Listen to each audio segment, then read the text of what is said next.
All right, so in this video, I'm going to talk about portals real quick. Now, I highly recommend checking out the Level Builder PDF file on your Island Thunders Extra CD. It's going to talk about portals in a little bit more detail, and it's going to tell you how they actually function and the best ways to utilize them. But pretty much, they're real simple. They're not really that complicated. What it is you're going to create a polygon where rooms intersect with each other. Now, outdoor rooms would be a lot more complicated because they're real large, but interior rooms really aren't that bad. So, for example, we got a piece of land here, and there's a little building in the middle. And we're going to make this one room inside, and we're going to make the outside another room. So you can see here I got everything tagged. We got room 1 ceiling, floor, and walls. And then we have room 101, which is outdoors, and that's going to be the building, the fence, and the terrain. Okay? And so it's real organized. It's nice and neat. This is all you got to remember when you're creating portals. Press Shift A. First of all, let me talk about this. The origin point. Notice how all of these objects have the same origin point. That's so when I export it as an OBJ file, they should all import at the exact same point, and that way they'll lay together perfectly. All right, that's the reason why I have them using all the same object point. Now, just for demonstration here, this object point can change depending on where you build an object. So if I press Shift right click, wherever the 3D cursor is where my object will be built. So if I press Shift A now, create mesh plane, you'll see my plane's origin point is way over here. I'm going to tell you how to fix that in a second, but we're going to go ahead and make this portal now. So a portal is pretty much just a plane with one face facing in one direction. So the way I like to do this is I'm going to set it up to snap to vertex. I'm just going to grab a corner here, press Alt Z for this as well. Press G and Control and click them to the corners of this doorway. Now notice on my doorway real quick, the interior actually starts right there in the doorway. So I'm going to place it on the outside here, this outside part of the frame anyways. And so I can just snap it into place real quick. Okay. Now we have a portal created, and it has a normal facing outwards, and there's no normal facing inwards. That's why it's clear. If you have, if it's generating two faces, remember to go up here to the top right, this little tab, and then check check backface colon right there, and that will turn off the double-sided rendering faces or whatever. And you should be able to see which way this portal is facing now. Whichever way this face is facing is going to be the name of the room that you need to start with. So PDF file quickly explains this. It's really simple. It says it should be named PXY, where X represents the room which the portal's normal is facing. So this portal's normal is facing into the outdoor room, and that would be 101. The interior is 01. So, you know, it should be PX underscore Y, right? So here we go. We're going to rename it now. So it's P101 underscore 01.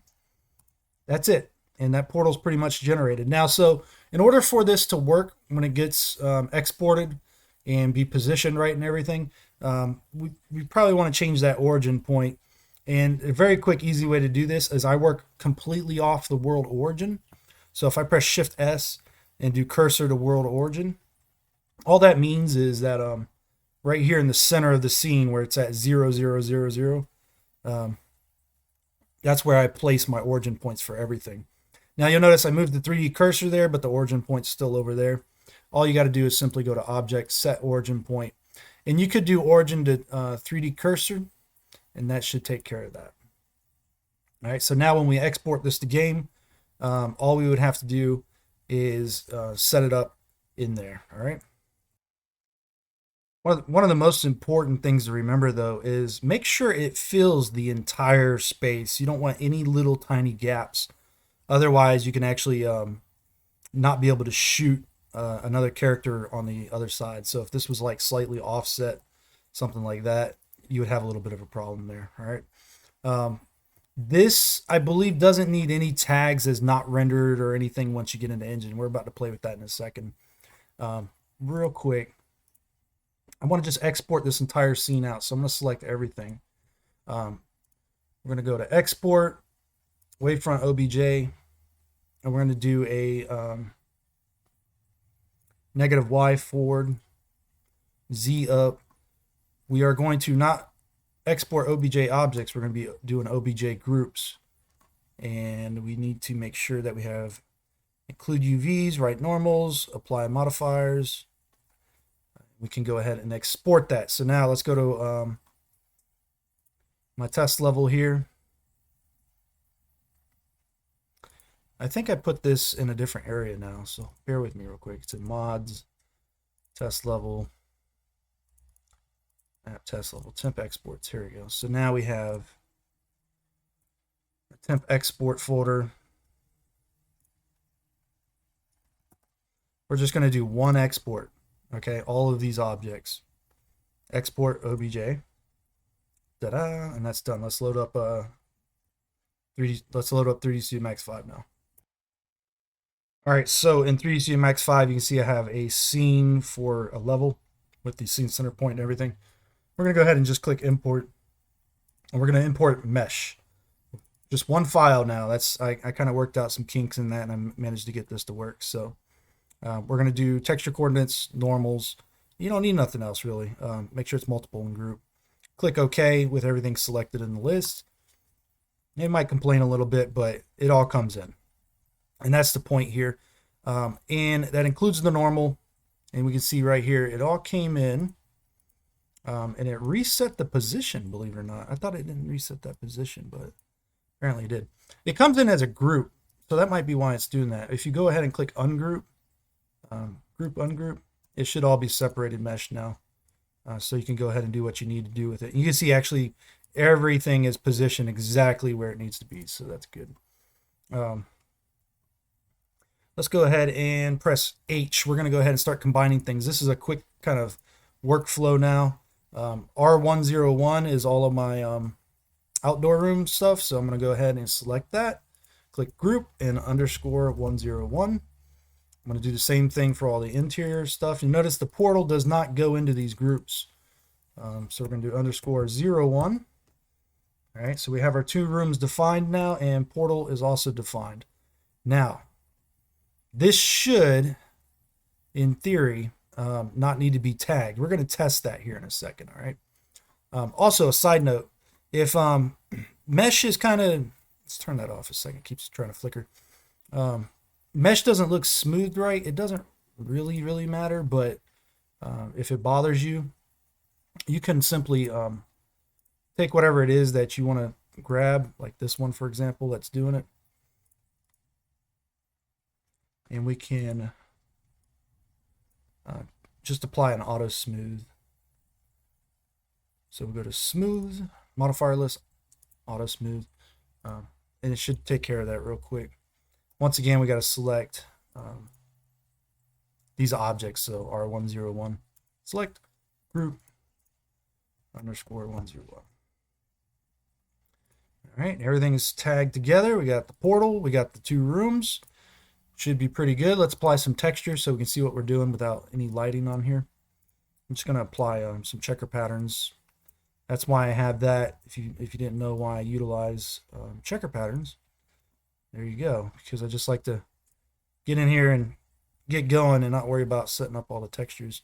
We can't see the interior walls there, so let's go ahead and we'll go to Tools, Display Floater. We're going to hide the outdoor room real quick. And just drag some texture work into there. It should have been it. Should all be done now. Okay. And we don't need the texture no more. We can unhide all.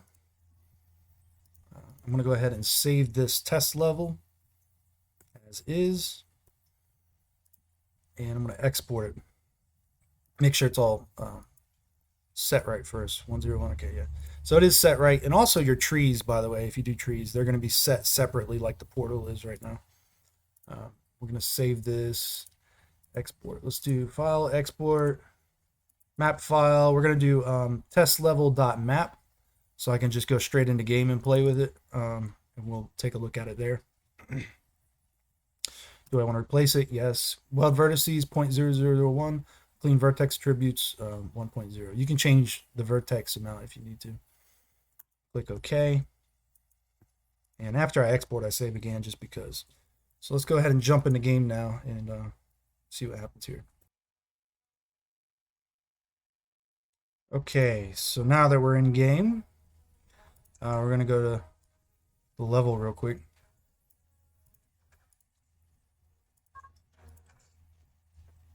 Hopefully it doesn't crash. It has crashed. Now I'm going to take a guess here that it crashed because I did not delete the SHT file. We'll see if that's the case. Let's try and load it up. All right, sure enough, it was the SHT file that made it do that number. We can see here that this is working. When we go out here, you can see in, you can see out. That portal is tagged only with a name, and you don't have to set any other options for it. And look, it works. All right, so interior rooms or doorways, you know, when you're setting two different rooms up, you want to make sure you have portals. In the rare instance you're doing a building that has windows you can look outside of, you'll have like a cut window right there. Those will also need portals. You make them the exact same way, but sometimes with that cut for the window, your characters can jump through the wall and you'll end up getting some graphical glitches. So the only difference would be is you're going to name your portal PT. Okay. And it even says that here in this little builder document. It says right here, you can name them as PT. PTs basically make it so that the character can't pass through the portal. Okay, it's like a collision barrier. So if you make windows and you don't want them walking through the window, you create a PT portal. It's pretty basic. It's simple. Portals aren't that hard. It's just just a nice little added detail.